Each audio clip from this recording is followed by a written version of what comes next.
When I started freelancing, the idea of talking to clients made me sick to my stomach. I dreaded every call, and honestly, it made me question whether freelancing was right for me. Then I learned how to rewire my mindset and prepare in a way that made me feel grounded and confident instead of nervous and scared. And that's exactly what I'm going to share with you today so you can get over your fear and start building the business and life you deserve. These are the 3 shifts that help me brainwash myself into confidently talking to clients. Now, make no mistake, I may be confidently talking to the camera right now, but that's only because I'm alone in my office. The truth is that I am incredibly introverted. And early in my freelancing journey, my introverted tendencies had me in a chokehold. I hated the idea of discovery calls and of getting on Zoom with complete strangers. I mean, one of the reasons that I started freelancing was so that I could work from home and essentially avoid people. So I did everything possible to avoid them, including following the advice of some freelancing coaches who promised to have these magic systems that would make it so that I never had to talk to clients. I'm here to call bullshit because here's what I learned from that experience. There may be some low budget projects that clients are comfortable hiring you for without ever meeting you. But if you want to be having $5,000 months and have consistent income, you're going to have to build relationships with your clients. And that means having conversations with them. So the first shift is acceptance instead of avoidance. You have to accept that talking to clients is just part of the job. Once I accepted it, I realized it was time to put on my big girl pants and figure it out. Now here's the good news for my fellow introverts. You can structure your business in a way that you only have to find one good batch of clients and they will pay you on repeat. So you don't have to keep having awkward introduction conversations. That is the magic of monthly retainers. That's why I will preach about monthly retainers until the cows come home. They have completely transformed my business and my life because they allow me to reach my goals without draining my energy. I've worked with most of my clients for years, so now I'm just as comfortable talking to them as I am to my friends and family. I have a video that breaks down my monthly retainer strategy, so I'll link that down in the description so you can watch that next. Now, you may not realize it, but your fear of talking to clients is layered like an onion. And we're gonna peel back those layers so you can transform your fear into something productive. Acceptance is the outer layer, so we've peeled that back. And now we're going to peel back the next layer, which is your mindset. The mindset shift I'm about to share with you has been one of the single most helpful pieces of advice that I have ever received as an introvert, so listen up. You can completely transform the narrative about your fear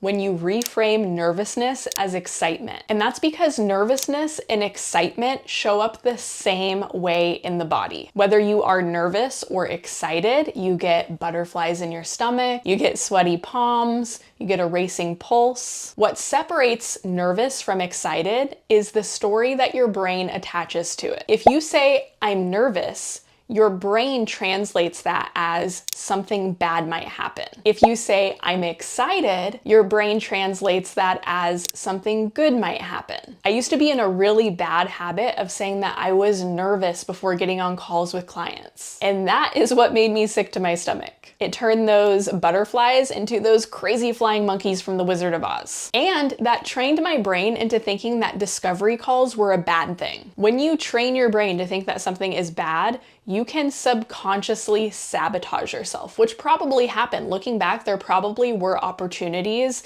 that I didn't fully jump on, that I kind of hindered because I didn't want to see another discovery call on my calendar. I don't remember where I learned it, but once I understood that I could reframe my nervousness as excitement, it totally changed the game. Stop saying that you're nervous to talk to clients and start saying you're excited to talk to clients. And I guarantee you'll start to feel the shift. Now, reframing helped a lot, but it didn't fix everything because your mindset is only part of what gives you confidence. Which brings us to the next layer of the fear onion, and that is preparation. Even when I accepted that talking to clients was something I was gonna have to do and I knew how to reframe my nervousness as excitement, I still found myself feeling nervous and hesitant before calls. And I realized that it's because I didn't feel prepared. When your brain knows that you aren't prepared, your nervous system is gonna pick up on that. If you don't know what you're walking into, to, of course you're going to be stressed about it. Your brain will fill the gaps with what ifs and worst case scenarios. And there's something else that can happen when you're feeling nervous and flighty and you aren't prepared. You become much more likely to lose control of the conversation. This is when your discovery call turns into a job interview, and it makes it really hard for you to reclaim your role as the expert. And that's why you have to prepare to take the lead. This is true for every meeting you will ever have with your clients, starting from your first point of contact, which is usually a discovery call. It was after my first few discovery calls, which I totally bombed by the way, that I realized that I was not getting the information that I needed to confidently lead the call. So I started asking for more information on the booking form. Once I had their website and a little bit of information about their business and their goals ahead of time, I was able to prepare my questions, and then I didn't have to worry about coming up with everything on the fly. Honestly, nowadays having to do that wouldn't bother me, but when you are just getting started, having that time to prepare can make all the difference. I've also learned to ask for more details if a client asks for a meeting and I don't know what it's about. I just ask what they want to discuss so that I can prepare and make the best use of our time together. Don't worry about sounding pushy or unreasonable, because it's totally reasonable to ask why someone wants to reserve your time. I know discovery calls in particular can be nerve-wracking for a lot of freelancers, so I put together a discovery call framework complete with scripts for every part of the call so you know exactly what to say and when to say it. If you want a step-by-step structure for your calls so you can lead them with confidence, you can grab that for free down in the description. Being afraid to talk to clients doesn't mean you're not cut out for freelancing. It just means you need the right tools and habits to help you feel confident. Now, you might fumble through some calls at the beginning, and that is totally normal. Trust me, as someone who used to want to throw up before every meeting, it will become second nature. Remember that everything in life comes with challenges, and if your biggest roadblock on your freelancing journey is that you're nervous to talk to clients,